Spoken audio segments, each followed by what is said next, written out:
সকাল থেকে যিনি লিড দিচ্ছেন, এবার লিডারের সাথে আমরা কথা বলি এবং এখানকার পরিস্থিতি সম্পর্কে আমরা একটু জেনে নেই। দায়িত্ব পালন করতেছি।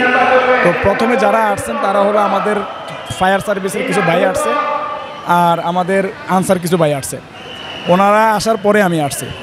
তো সকালবেলায় আমি আসার পরে আস্তে আস্তে শিক্ষার্থীদের আসা শুরু হয়েছে। তো অলরেডি প্রায় আমাদের হাউস বিল্ডিং প্রায় 500+ স্টুডেন্ট আমাদের হাতে আসছে, 500+। তার মধ্যে আমরা কাজগুলো ভাগ করে দিয়েছি।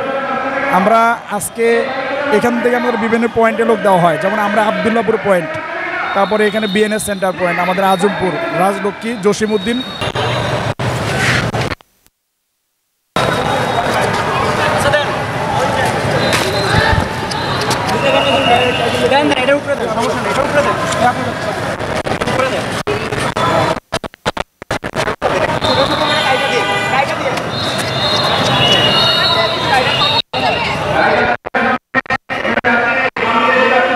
এটা পুরোটাই আমি একটু কথা বলি। সকাল থেকে আমি এখানে ছিলাম। আচ্ছা, আমরা একটু কথা